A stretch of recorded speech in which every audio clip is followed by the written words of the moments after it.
டெல்லியில் நடந்த எலெக்ஷன் முடிஞ்சதுலேருந்து அதாவது பார்த்தீங்கன்னா அது ரிசல்ட்டு வந்த உடனே பார்த்தீங்கன்னா இந்த ஒரு பிரச்சனை வந்துக்கிட்டு இருந்தது. அதாவது பார்த்தீங்கன்னா பாஜக 27 வருஷம் கழிச்சு இந்த ஒரு இடத்த பார்த்தீங்கன்னா பிடிச்சிருக்காங்க. ஆனால் இதுக்கு முதல்வராக யார் வர போகிறாங்கன்னு பல பேருக்கு டவுட்டாக இருந்தது. பாஜகக்குள்ளேயே பல பேர் சண்டை போட்டு சொல்லிக்கிட்டு இருக்காங்க. ஆனால் இப்போ பார்த்தீங்கன்னா அந்த டெல்லியோட முதல்வரை பார்த்தீங்கன்னா பாஜக இப்போ அறிவிச்சிருக்காங்க. ஸோ அது யாருன்னு நான் உங்களுக்கு சொல்கிறேன். இவங்க பார்த்தீங்கன்னா இதுக்கு முன்னாடி எம்எல்ஏவாக இருந்தவங்க இப்போ பார்த்தீங்கன்னா முதலமைச்சராக ஆகியிருக்காங்க. ஸோ இதுக்கு அவங்க என்னென்னலாம் பண்ணியிருப்பாங்க, ஸோ இது ஏன் இவங்க வந்திருக்காங்க, இது எல்லாத்தையும் நான் உங்களுக்கு டீப்பாக சொல்ல போகிறேன். ஸோ அதுக்கு முன்னாடி நம்ம சேனலுக்கு நீங்கள் புதுசாக வந்தீங்கன்னா மறக்காமல் சப்ஸ்கிரைப் பண்ணி வச்சுட்டு வீடியோக்கு உங்களோட லைக்கை கொடுத்து உங்கள் ஃப்ரெண்ட்ஸுக்கு ஷேர் பண்ணுங்கள். வாங்க வீடியோக்குள்ளே போகலாம்.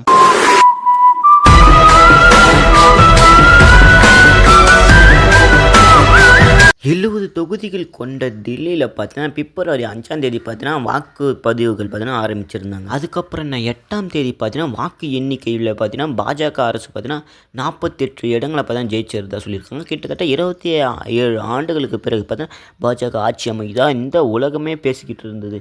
அதாவது பார்த்தீங்கன்னா 27 வருஷமாக கெஜ்ரிவால் ஆட்சி செஞ்சுருந்தாங்க. ஸோ இப்போ பார்த்தீங்கன்னா கெஜ்ரிவாலும் காங்கிரஸும் பார்த்தீங்கன்னா ஆட்சி செஞ்சுருந்தாங்க, ராகுல் காந்தி அவங்களும். ஆனால் இப்போ பார்த்தீங்கன்னா பாஜக வந்திருக்காங்க. பல பேருக்கு பார்த்தீங்கன்னா 70 தொகுதிகள் கொண்ட இந்த டெல்லியில் யார் முதல்வராக வரப்போகுதுன்னு குழப்பமாக இருந்தாங்க. எதிர்கட்சியாக இருந்தாலும் சரி, ஆளுங்கட்சியாக இருந்தாலும் சரி, அவங்களுக்கே பல டவுட்கள் வந்தது. யார் தான் வரப்போகிறதுன்னு. அதுக்கு தான் யாருமே குழப்பம் வேண்டாம்னு சொல்லி பார்த்தீங்கன்னா பாஜக பார்த்தீங்கன்னா ஒரு அறிவிப்பு அறிவிச்சிருந்தாங்க.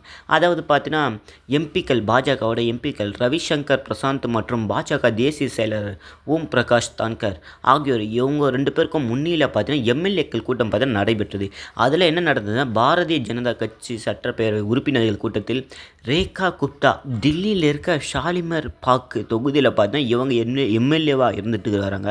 ஸோ அதனால் இவங்களுக்கு பார்த்தா நிறைய மக்கள் ஆதரிச்சதால் டெல்லியில் இருக்கிற 70 தொகுதியை ஆள்ற பொறுப்பு பார்த்தா இவங்களுக்கு கொடுத்துட்டாங்க. இவங்க பார்த்தீங்கன்னா ஹரியானா மாநிலத்தை பார்த்தீங்கன்னா சேர்ந்தவங்க.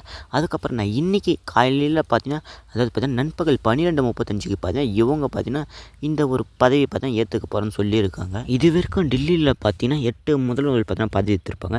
இவங்களோட சேர்த்து பார்த்தீங்கன்னா 9வது பதவியேற்பு விழா பார்த்தீங்கன்னா இன்றைக்கி நடக்க போகுது. அதாவது பார்த்தீங்கன்னா ரேகா குப்தா இவங்க பார்த்தீங்கன்னா இன்றைக்கி பதவி ஏற்க போகிறாங்க. ஸோ புதிதாக 6 அமைச்சர்களுடன் பதவி ஏற்க உள்ளனர் சொல்லியிருக்காங்க. புதிய முதல்வரை பார்த்தீங்கன்னா அறிவிக்கும் போது பார்த்தீங்கன்னா துணைநிலை ஆளுநர் வி.கே. கட்சேனாவை பார்த்தீங்கன்னா சந்திக்க போகிறதா சொல்லியிருக்காங்க. அதுக்கப்புறம் பிரதமர் நரேந்திர மோடி, மத்திய அமைச்சரான அமித்ஷா, பாஜக ஆளும் பல மாநிலங்கள் முதல்வர்கள் பார்த்தீங்கன்னா இவங்களுக்கு பார்த்தீங்கன்னா வாழ்த்துக்களை சொல்லிட்டுக்கிட்டு வராங்க. அதுவும் இந்த பதவியேற்பு விழா பார்த்தீங்கன்னா எல்லாருமே பாஜக தலைவர்லேருந்து எல்லா உறுப்பினர்களும் பார்த்தீங்கன்னா இதில் கலந்துக்க போகிறதா சொல்லியிருக்காங்க.